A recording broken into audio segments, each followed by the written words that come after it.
DF namespace is a fancy term for a pretty simple concept.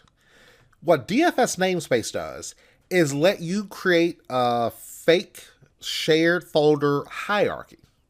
What I mean by that, let's say in our environment, we have a lot of sales reports,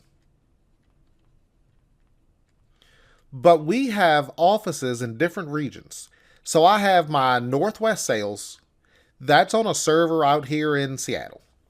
I have this Southwest sales in Phoenix, and I have this East sales share on a server in New York. The problem, I have a user, Bob. Part of Bob's job is to look at sales reports. Well, the way this stands right now, Bob would have to browse the server in Phoenix to see Southwest sales.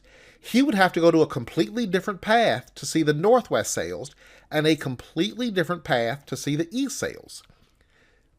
That's just a lot of work.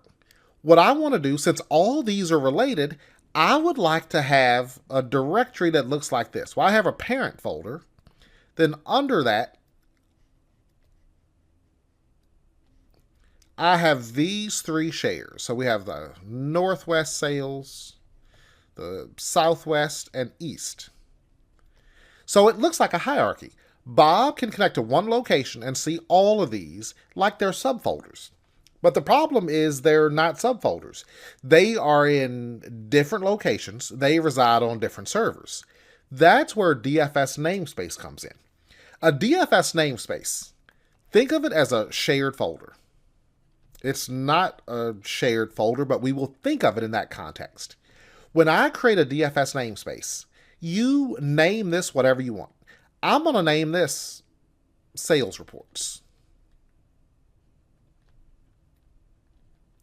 What that allows me to do, when you create the namespace, it shows up like a shared folder. If people browse the network, they will see it. Now, under that, I can actually add folders. So let's say my East sales. I'm going to say the name of this server is file01. Under this, it'll ask me to add a folder.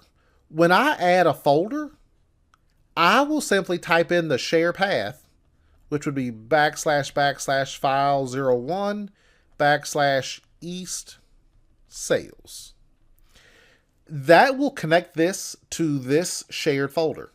I will then do this. If this is file02, I'll do the same for this. I will do the same for, we'll say, file03 for Northwest. So what happens now, when you browse the namespace, which in every way will look like a shared folder, it's going to have Northwest, Southwest, East as subfolders under that. So it's like an artificial hierarchy. If you are now the end user, you're Bob, you browse this location and you see all three subfolders. If I want to map a network drive, I map it to that location, and it just looks like a well-organized hierarchy when it's not. When you configure this, you have two options. You make this domain-based or standalone. Domain-based just integrates with Active Directory. You could have multiple copies of this in your environment. If you choose standalone, it simply does not integrate with Active Directory. One of the big differences is the path. If I choose domain-based, the path can be my domain name. So if someone wanted to browse this, they could go like to the run box and they could type // my domain name, rtsnetworking.com /sales reports. If they do that, they would connect directly to this share. They don't have to know the name of the machine or anything like that this is actually created on.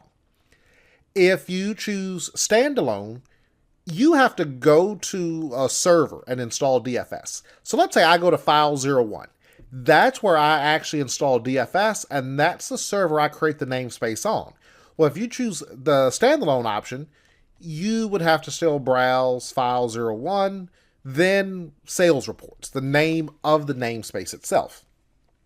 One of the advantages of domain-based, since it uses the domain name, you can swap these servers in and out at any time.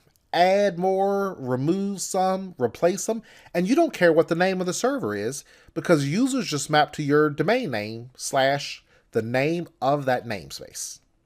Now we'll see how that's completely configured in the interface, but the concept is pretty simple, an artificial hierarchy.